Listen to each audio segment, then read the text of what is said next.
Hey everyone, this is Maria. Hope everyone's doing well today and you're getting to do some fun things that maybe you've been putting off for some time. Really quick, I wanted to share with you some verses in the Bible that I've read recently and I love. So I wanted to share them with you and hopefully they bless you as well. I'm going to be reading from the book of Mark. If you have your Bibles and you want to read this, I really encourage you to do that. Mark chapter 8, I'm going to start reading at verse 22 for just a few verses. It says, "They came to Bethsaida, and some people brought a blind man and begged Jesus to touch him. He took the blind man by the hand and led him outside the village. When he spit on the man's eyes and put his hands on him, Jesus asked, 'Do you see anything?' He looked up and said, 'I see people. They look like trees walking around.' Once more, Jesus put his hands on the man's eyes. Then his eyes were opened, his sight was restored, and he saw everything clearly." So, you may have read these verses a ton of times, just like I have. And reading through it a little bit more carefully, I thought about some of the parts of this story that are a little unconventional. And the first one being that this man, this blind man, which I wish we had a name, but we don't, this blind man was brought to Jesus by some people, and it says that those people were begging Jesus to touch this man for a healing. And so what Jesus does is a little different than what he's done in other stories.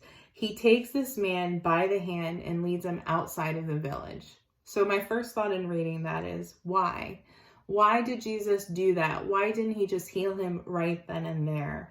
And so that part struck me because it just was strange that instead of providing him with that miracle, that Jesus instead took this man by the hand and he led him outside of the village. And so putting myself in this man's position for just a moment, putting myself in his shoes, I wonder what that must have felt like. In that moment, if he felt that anticipation, if he had any idea what was going to be happening in the next few moments, in the next few minutes, what was racing through his head when Jesus was holding him by the hand. And I think of that, Jesus taking him by the hand and leading him. This man probably used to being led by other people. Now he had Jesus on the other end of his hand and he was the one leading him. I wonder if that felt different for him. I wonder if there was a different sensation. I wonder if his heart was racing during that time. And so I think that that's kind of the reason. I think that that's part of the reason why Jesus did it in this way. And that's my own opinion. But I wonder if that moment was just as important as the miracle that was going to happen. Those moments that Jesus was able to take him by the hand and lead him, those moments that they had together. And so we read on and it says that Jesus spit on his eyes and he put his hands on him.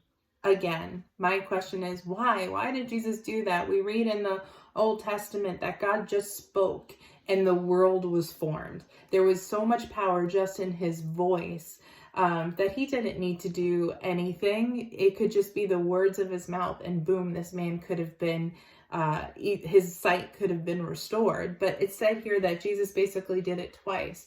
And so I wonder how many of us are in that type of position where we're praying for something, we want something from God, and yet instead of God just giving us exactly what we want in those moments, he takes us on a journey.